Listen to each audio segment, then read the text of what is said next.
दोस्तों, दुनिया की सबसे ज्यादा मुस्लिम आबादी वाला देश जो सनातन धर्म का पालन करता है, महाभारत से लेकर रामायण तक की पूरी कहानी उनके पास मौजूद है।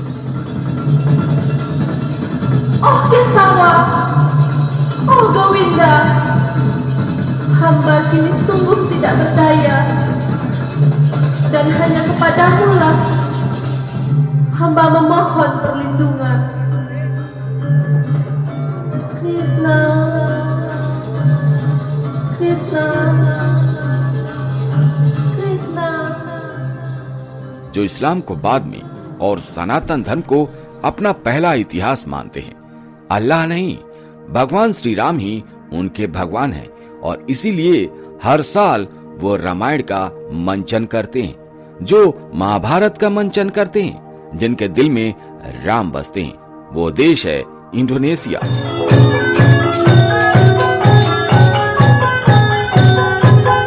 जी हाँ, इंडोनेशिया के राष्ट्रपति ने कहा कि उनका डीएनए भारतीय है। Few weeks ago, I had my genetic sequencing test and my DNA test, and they tell me that I have Indian DNA. So,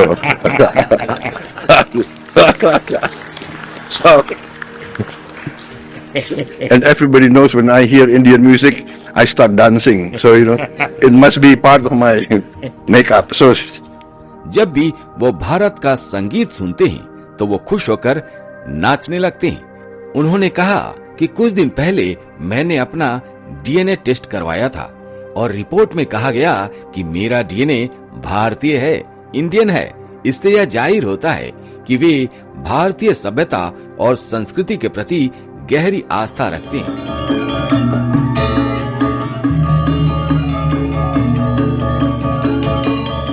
राष्ट्रपति सुबियंतो का कहना था कि उनकी भाषा और संस्कृति की जड़ें भारतीय सभ्यता से जुड़ी हुई हैं। इंडोनेशिया के राष्ट्रपति ने कहा कि भारत और इंडोनेशिया का एक प्राचीन इतिहास है।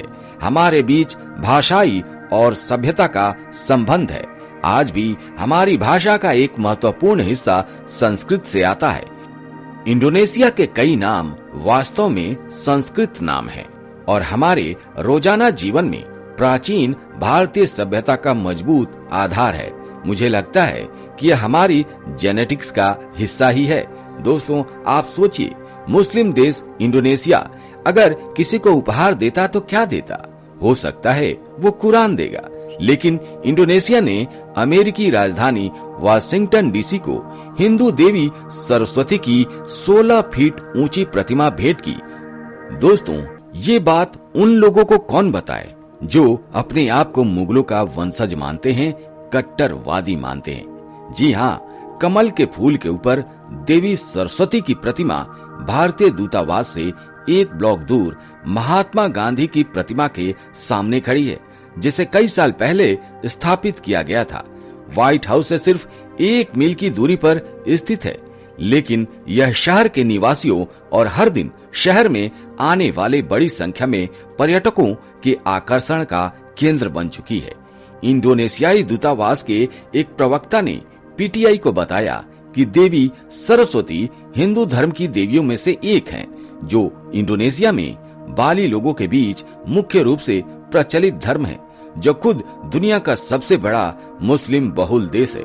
फिर भी इंडोनेशियाई दूतावास में उनका प्रतिनिधित्व सिर्फ धार्मिक आधार पर नहीं, बल्कि इसलिए तय किया गया क्योंकि यह उन मूल्यों का प्रतीक है जो व्यापक साझेदारी के तहत इंडोनेशिया अमेरिका संबंधों के कई प्रमुख सिद्धांतों, विशेष रूप से शिक्षा और लोगों के बीच संपर्क के समानांतर है।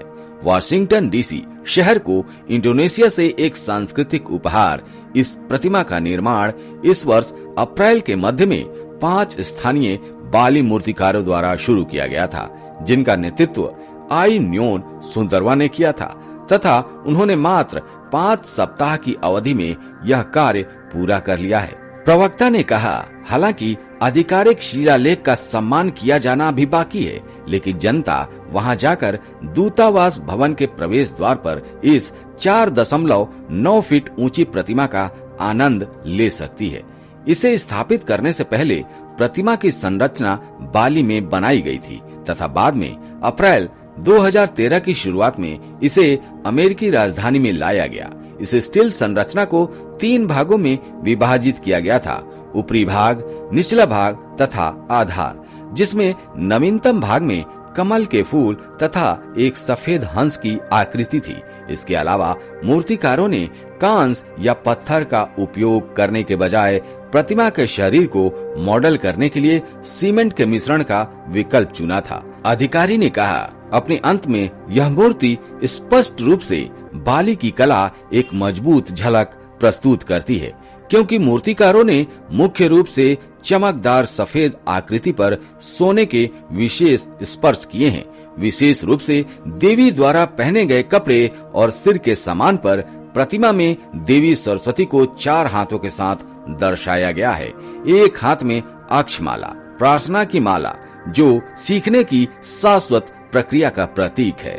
दूसरे हाथ में कला और संस्कृति का प्रतीक, जिसे वीणा कहते हैं, वो बजाते हुए दिखाई देती हैं। और आखिरी हाथ में ज्ञान के स्रोत का प्रतीक लोंटार यानी पांडुलिपि है। दोस्तों, इस वीडियो पे आपको क्या कहना है? सनातन धर्म सिर्फ हिंदुओं का धर्म है या फिर मुसलमानों का धर्म भी है? आप कमेंट करके जरूर बताइएगा। जय हिंद, जय भारत, जय सनातन।